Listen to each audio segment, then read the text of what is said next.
C'est sûr que ça vaut la peine de venir aux Catskills.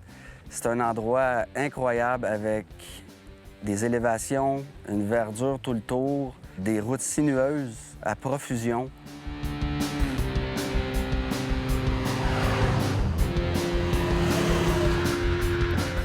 J'ai trouvé que les gens et l'accueil ici étaient au-dessus de mes attentes. On arrête des fois sur le bord de la route, on regarde un petit peu quel circuit on va aller essayer.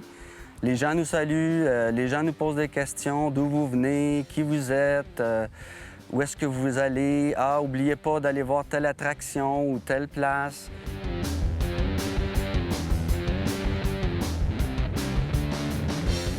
On vient de parler avec Steve, qui est propriétaire ici, c'est Ianicis.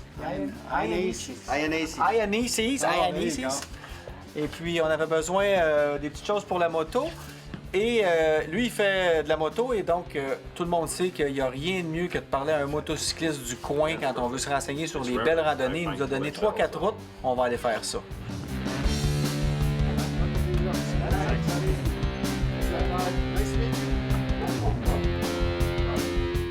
Puis ça rend la randonnée tellement plus plaisante parce que d'avoir quelqu'un de local qui nous dit de passer par telle route pour se rendre à un endroit, ça rend l'expérience vraiment intéressante. Toujours le fun d'arriver dans un petit concessionnaire de motos comme ça, de voir que les gars sont super impressionnés, des motos qui sont neuves, qui n'ont pas vraiment roulé encore. Les gars n'ont jamais vu, fait que on est comme le représentant de la bonne nouvelle.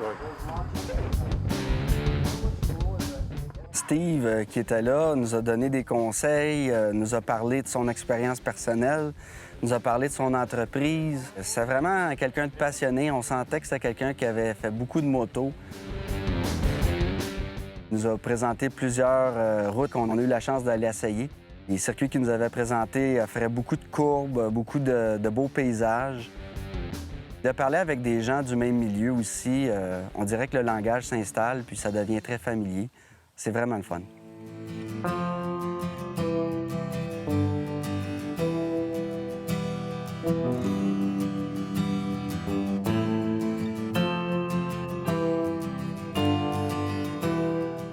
En regardant une map, on s'est rendu compte que Woodstock, c'était à côté de nous autres. Honnêtement, j'avais pas beaucoup d'attentes pour Woodstock, mais je me suis dit, on était à 10 000. C'est sûr qu'on va y aller. Mais moi, dans ma tête, ce que je voulais voir, c'était le champ où il y a eu les 400 000 personnes, ou je sais plus combien, avec le stage où il y avait le band et tout ça. Et ce qu'on a trouvé, c'est la ville de Woodstock qui a récupéré l'héritage, si on veut, de Woodstock, avec une ville un petit peu peace and love, hippie, avec le petit magasin qui vend des T-shirts en tie-dye, là. C'était super beau, beau petit village. On voit que c'est full touristique.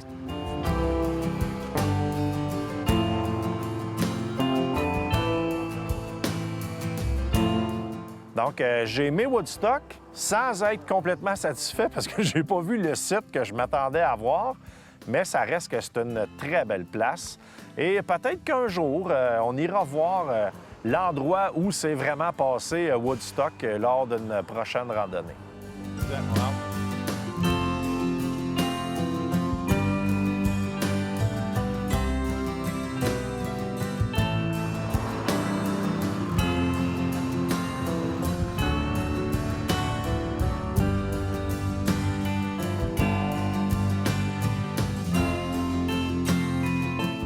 On vient d'arrêter sur le bord de la route parce que dans les Catskills, on dirait que l'économie s'est effondrée il y a quelques années. Puis on voit plein de vieux bâtiments carrément abandonnés comme ici. Ça a l'air d'être un hôtel qui était peut-être jadis un haut lieu de rassemblement pour les gens huppés de la ville de New York qui venaient ici. Mais là, c'est mort, c'est le cas de dire, ça fait presque peur. Puis on a vu des églises comme ça, mais pas une ou deux, là. On a vu plusieurs églises complètement abandonnées, les branches qui poussent à travers les fenêtres. Ça fait un bon spot pour trouver des lieux de tournage de films d'horreur. Puis pour nous autres, bien, ça fait toutes sortes de photos assez tripantes. Mais heureusement, l'asphalte est flambant neuve.